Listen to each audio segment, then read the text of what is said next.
exactly Prime as you Minister, did. it really isn't just extreme radicals. There are I didn't say that, huge Jim. numbers of people who are concerned about Israel's behavior, frankly, including people like me.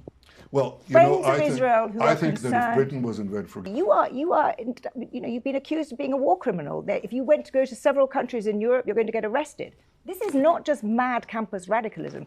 This is a feeling around the world. You said it yourself to us just now. In public opinion around the world, Israel is doing very poorly. And it's doing very poorly because people see a country that is behaving in a way that is not compatible with being a liberal democracy. And therefore, I think you have a problem. You won't believe what happened when a UK journalist straight up confronted Netanyahu. He completely lost it on live camera. Watch till the end because I'm breaking down every moment and giving my take. Quick question before we dive in. Where are you watching from? Drop it in the comments and don't forget to hit like and subscribe so you don't miss my full breakdown. There is a huge battle today between the forces of civilization, the forces of modernity, and the very fanatic forces who want to take us back to the early Middle Ages, and do so with a violence that is unimaginable. You've seen these pictures of people cutting open the chest of an enemy, these Islamists, tearing out the heart. The person is still alive and eating the heart. That tells you something. Now, that mentality, that fanaticism has to be confronted. It will move and invade your countries, and it will destroy them. Israel is not just fighting our battle, it's fighting the battle against radical Islam that threatens the future of the world. And I think many people thought communism would threaten the world, or China would threaten the world. I'm saying that this untethered force of an extremist ideology that knows no limits, if it has nuclear weapons, the ballistic missiles to deliver them, and the masses that will destroy democracies, burn Christians. Prime Minister, We're committed to defending Christians around the world and in the Middle East. If they win the day, we all lose. Israel is defending itself, but in so doing, we're defending Western civilization. Prime Minister, that is one way of viewing the world, and I have some sympathy with some of what you've said. Let me give you another way, which is that many people around the world see the state of Israel as a country that is exclusively using military force, that has killed 70,000 people in Gaza, that is doing nothing to create a sustainable future for people there. That is a country, you've been accused of being a war criminal. That if you went to go to several countries in Europe, you're going to get arrested. This is not just mad campus radicalism. This is a feeling around the world. You said it yourself to us just now. In public opinion around the world, Israel is doing very poorly. And it's doing very poorly because people see a country that is behaving in a way that is not compatible with being a liberal democracy. And therefore, I think you have a problem. I think that loss of public opinion, what struck me from your autobiography was how subtly and for how long you have understood this. You know that political power comes from public opinion, and you know that you need to win the battle of public opinion, and you're losing it. You've absolutely lost it in Europe, but much more worryingly for you, you're losing it in America.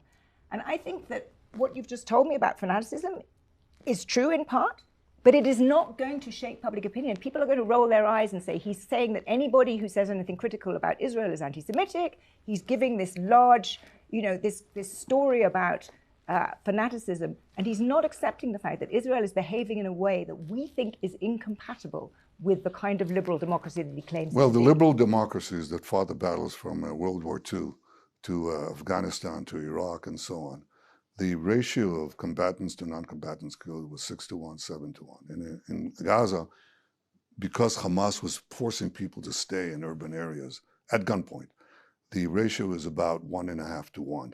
And we lost a lot of soldiers because we didn't carpet bomb. That is disputed, Prime Minister. We didn't do... People have different ratios as well, including... I'm telling you, you don't actually, but that's not the point. It certainly wasn't 6-1 or 7-1, and we certainly didn't carpet bomb, which we could have done right away. We've lost a lot of people by my refusal and the IDF's own mores in making sure that doesn't happen. Now, if you have the densest urban warfare theater in history, with 500 kilometers of terror tunnels underneath, 50 meters below, 50 meters above, everything booby-trapped, And you don't come in and just bomb the place to smithereens, which we didn't. I mean, we had everything booby-trapped. We moved the population out, and then you have to fight the Hamas in there. The ratios in Mosul, the ratios in Fallujah, the ratios elsewhere, there's nothing comparison, and that was nothing compared to what our soldiers, our brave soldiers, had to face in Gaza. So, I dispute the fact. The argument that you put forward is being put forward. It doesn't make it true. What is true is that Israel is fighting these worst killers, these people who took not only beheaded our men, raped our women, and then murdered them, burned our babies alive, and took 255 hostages, which we took out. Nobody believed that we got them out. These are barbarians, and they're given a free look. I have demonstrations on behalf of Hamas. Notice that they're burning the flag of Israel and the flag of the UK, the flag of Israel and the flag of America. When you have pro-Israel demonstrations, they wave Israeli flags, they wave American flags, they wave British flags. These people are against you, whether you recognize it or not. They will sweep away your societies, your freedoms, your ideas, the values that we cherish, exactly Prime as you Minister, do. it really isn't just extreme radicals. There are huge numbers of people who are concerned about Israel's behavior, frankly, including people like me. Well, you Friends know, of Israel who I are think that if concerned. Britain was invaded, forgive me, you know, if Britain was invaded and you had the equivalent in Britain, your population is what, 65 million, something like that, 60 million, right? So you're about 6 times our size. So if you had on one day about 8,000 Brits murdered, mutilated, raped, and kidnapped, and they came right next to London, what would you do? We know what you did. We know exactly what Britain did, and I don't hold Churchill or the British government or the British people who supported him responsible for saying you shouldn't act that way. You bombed the living daylights out of German cities. What made this confrontation so striking wasn't just the raised voices or the tension in the room. It was the collision of two completely different worldviews, each convinced it was speaking from moral high ground, and neither willing to fully step into the other's reality. Watching a UK journalist directly challenge Benjamin Netanyahu wasn't shocking because journalists should ask hard questions. It was shocking because, for once, the script didn't go the way Netanyahu usually expects it to. Netanyahu opens with a sweeping, almost cinematic framing of the conflict. In his telling, this isn't about borders, policy failures, or even Gaza itself. It's a civilizational war. Civilization versus barbarism, modernity versus medieval fanaticism. He invokes imagery so extreme it's clearly designed to overwhelm the listener emotionally.